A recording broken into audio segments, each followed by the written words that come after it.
"Don't look at her face." Noah didn't move until the first light of dawn pushed through the cracks in the shutters. His muscles ached from how stiffly he had lain in bed, his mind paralyzed to let him shift even slightly. The silence in the inn was thick, pressing against his skull, making every sound that finally broke it feel too loud, too unnatural. He sat up slowly, his breath uneven, his body feeling disconnected from reality. Something had stood outside his door last night. Something had waited. The morning felt unreal, like he had crossed over into a place that only resembled the world he knew. The village was the same, yet wrong. The buildings stood where they always had. The people moved through the streets with the same quiet efficiency, but their eyes never met his. They moved past him as if he wasn't there, as if acknowledging his presence would somehow make things worse. The only one who looked at him was Eleanor. She stood at the entrance of the inn, her gaze heavy, unreadable. She wasn't asking if he had heard anything. She already knew. Noah didn't want to be here anymore. He had spent years traveling to places like this,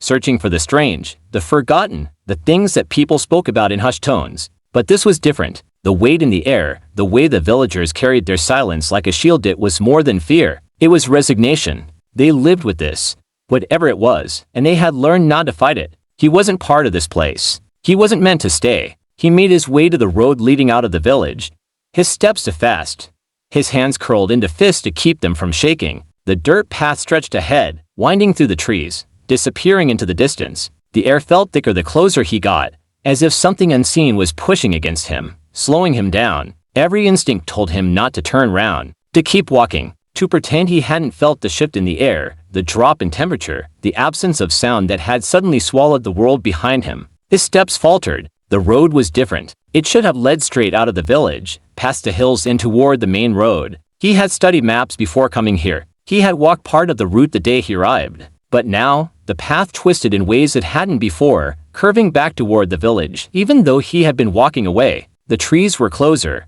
darker, their branches reaching toward the sky like skeletal hands. The sun was still out, but its warmth never touched his skin. He wasn't alone. The sensation of being watched crawled over his back, heavy and suffocating. He could feel her standing behind him, close, closer than anything should have been without making a sound. The air was still. Even the wind had stopped moving. The world had narrowed down to this moment, to the presence waiting just beyond his vision. The warning pounded in his skull, over and over again, louder than his own heartbeat. If you see a woman in a red veil, do not look at her face. His breath came in sharp, uneven gasps. The temptation to turn around gnawed at the edges of his mind, an overwhelming pull stronger than fear, stronger than reason. He clenched his jaw so tightly it hurt, his muscles locked, every nerve in his body screaming at him to move, to run, to do anything but stand there, frozen between instinct and something far worse. A whisper brushed against the back of his neck, softer than breath, colder than ice. His vision blurred at the edges, darkness creeping in where light should have been.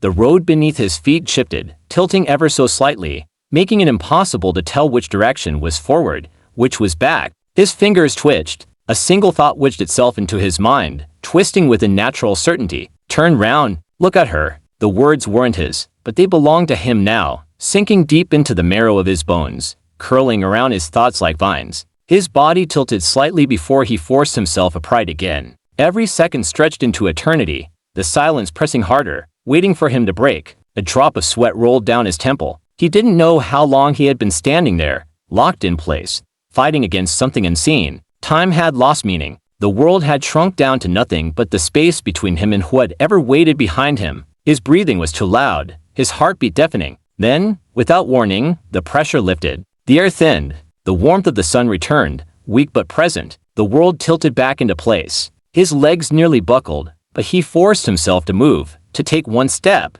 then another. The road stretched ahead again, normal, leading out of the village. He didn't stop walking, not when the trees seemed to shift in the corners of his vision, not when the distant sound of footsteps echoed where no one should have been. He kept moving, his pace steady, his hands clenched so tightly they ached. He didn't turn round, not even once.